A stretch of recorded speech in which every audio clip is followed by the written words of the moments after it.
Welcome to Xishan একাডেমিতে স্বাগত। আজকে আমরা নিমেষে অঙ্ক সিরিজের ক্লাস নাম্বার 155 শুরু করব।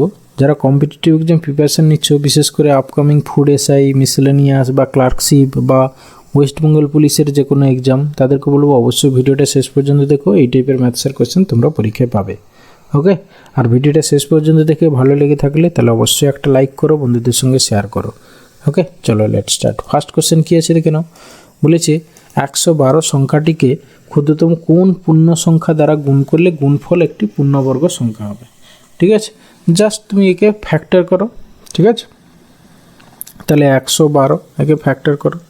2 দিয়ে 2 5 10, 2 6 12, তারপর আবার 2 দাও, 2 2 4, 2 8 16, তারপর আবার 2 দাও, 2 14 28, তারপরে 2 দিলে 2 7 14। এবারে তাহলে 112 ইকুয়াল টু আমরা কি লিখতে পারি? 2 × 2 × 2 × 2 × 7। দেখো, এবার যেহেতু পূর্ণবর্গ বলেছে তাহলে জোড়ায় জোড়ায় থাকবে। তাহলে 2 এখানে একটা জোড়া, এই জোড়া, কিন্তু 7টা শুধু সিঙ্গেল থাকছে।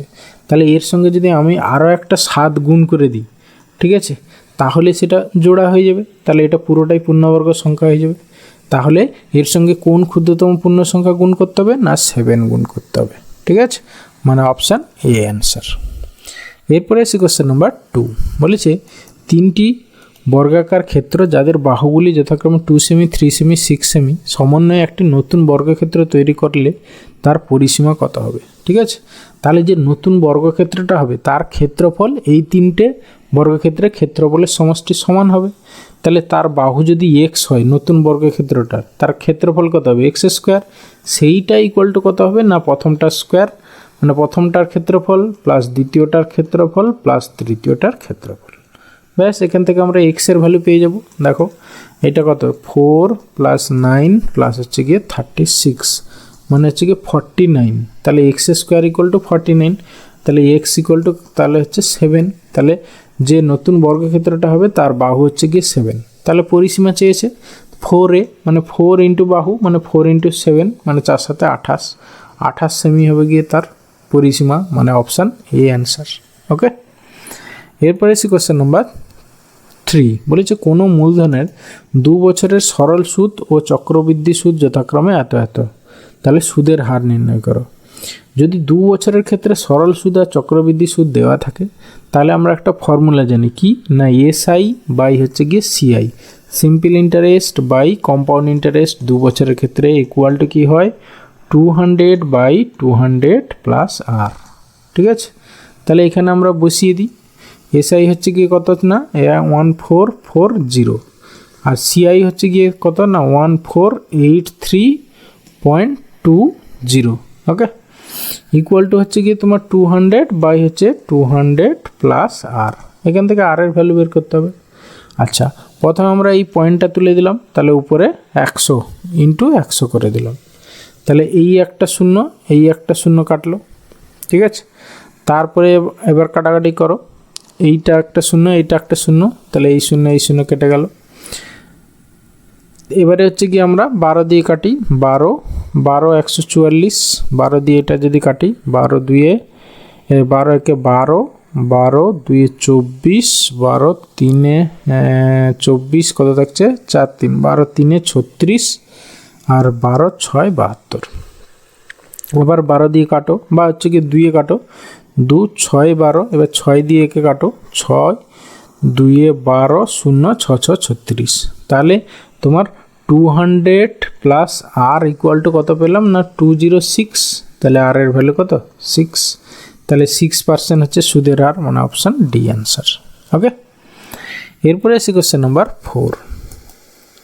বলেছে এত সংখ্যাটি থেকে যে ক্ষুদ্রতম ধনাত্মক সংখ্যা বিয়োগ করলে বিয়োগফল একটি পূর্ণবর্গ সংখ্যা হবে তাহা নির্ণয় করো। আমরা কি করব? বর্গমূল করব, করে যেটা রিমাইন্ডার থাকবে সেটা বাদ দিয়ে দেবো, সেটাই হবে আমার অ্যান্সার।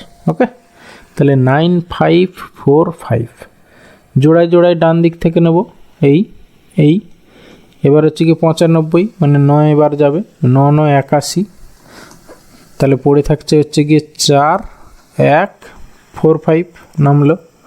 9 এর ডবল হচ্ছে কি 18, কতবার যায় দেখো? 18 8 8 64 আবার 28 64 4 8 6 14 বেশি হয়ে যাবে, ঠিক আছে।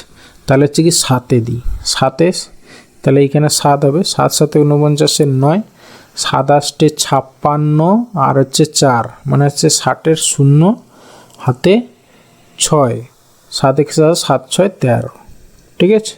তাহলে রিমাইন্ডার কত দাঁড়াচ্ছে আমার এখানে 15 থেকে 9 মানে 6, আর এখানে হচ্ছে কি 3 আর এইখানে হচ্ছে কি তোমার 1, ঠিক আছে। তাহলে 136 তাহলে বাদ দিতে হবে, বাদ দিলে যে বিয়োগফলটা হবে সেটা পূর্ণবর্গ হবে, মানে অপশান বি অ্যান্সার।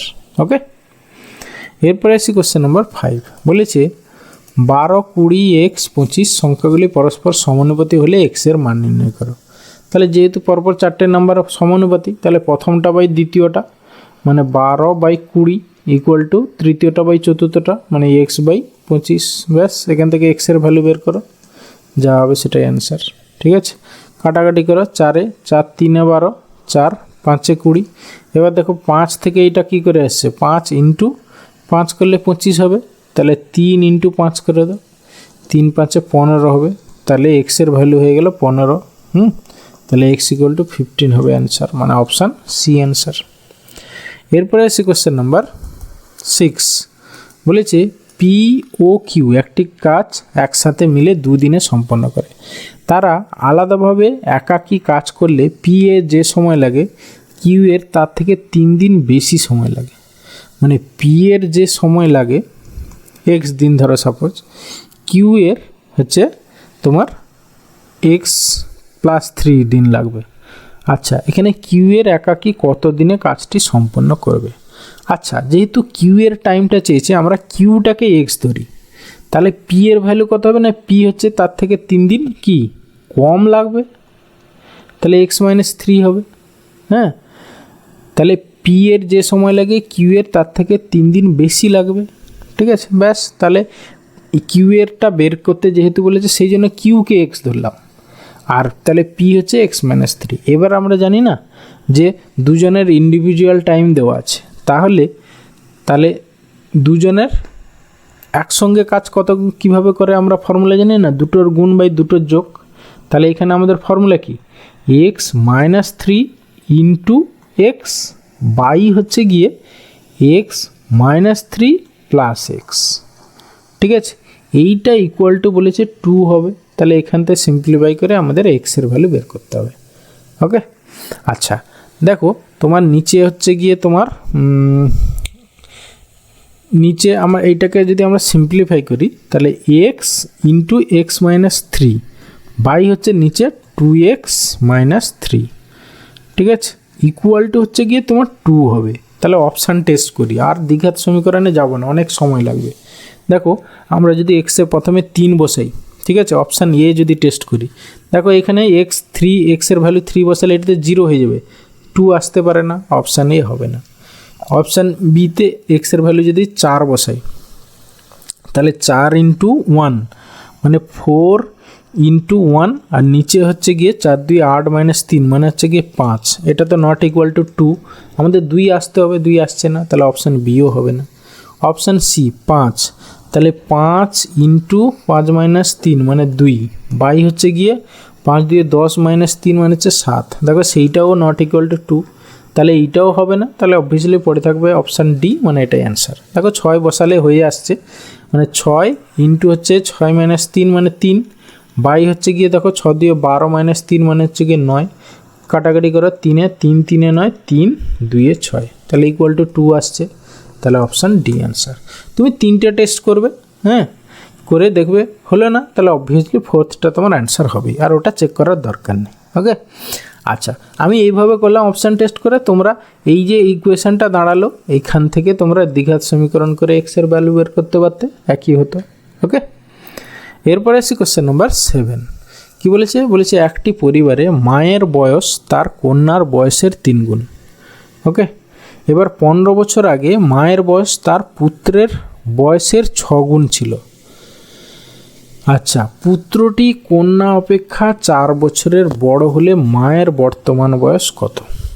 আচ্ছা দেখো, এইখানে প্রথমে বলেছে একটি পরিবারে মায়ের বয়স তার কন্যার বয়সের 3 গুণ। তাহলে মাদার ইকুয়াল টু আমরা ধরে নিলাম না, কন্যার বয়সের 3 গুণ, তাহলে ডটারের বয়স ধরে নিলাম এক্স, তাহলে মাদারের বর্তমান বয়স কত হবে 3x। এবার 15 বছর আগে মায়ের বয়স কত হবে না হচ্ছে কি 3x মাইনাস 15। বলছে তার পুত্রের বয়সের 6 গুণ। আবার বলছে পুত্রটি কন্যা অপেক্ষা 4 বছরের বড়, তাহলে সনের বয়স কত, কন্যা অপেক্ষা 4 বছরের বড় বলেছে পুত্র, তাহলে সনের বয়স হবে গিয়ে তোমার x প্লাস 4। এবার বলেছে 15 বছর আগে, এটা মায়ের বয়স, পুত্রের বয়স 15 বছর আগে কত না x প্লাস 4 মাইনাস 15, এটা হচ্ছে কি 15 বছর আগে পুত্রের বয়স। বলেছে না 15 বছর আগে মায়ের বয়স তার পুত্রের বয়সের 6 গুণ, ঠিক আছে। তাহলে এইটা ইকুয়াল টু 6 ইন্টু দিস, ব্যাস। এখান থেকে আমরা সিম্পলিফাই করে এক্সের ভ্যালু পেয়ে যাব, এক্সের ভ্যালু পেয়ে গেলে ইন্টু 3 করে দেবো, তাহলে হচ্ছে কি আমরা মায়ের বয়স বর্তমান বয়স পেয়ে যাব, ঠিক আছে। আচ্ছা দেখো এইখান থেকে আমরা পুরো ডিরেক্টলি 3x এর ভ্যালু বের করব, ঠিক আছে, পেয়ে যাচ্ছি। দেখো এখানে 6x আর এদিকে 3x, মানে আলটিমেটলি 3x ইকুয়াল টু হচ্ছে গিয়ে কত হচ্ছে না হচ্ছে গিয়ে তোমার এখানে 4 মাইনাস 15, ধরো 4 মাইনাস 15 হলে মাইনাস 11, মানে হচ্ছে মাইনাস 66। তাহলে এইদিকে এলে প্লাস 66, মানে 66 মাইনাস 15 বাদ দিলে কত হবে 5 এ 51, তাহলে 3x এর ভ্যালু পাচ্ছি 51। আমাদের অ্যাকচুয়ালি মায়ের বর্তমান বয়স তো, মানে 3x, ব্যাস।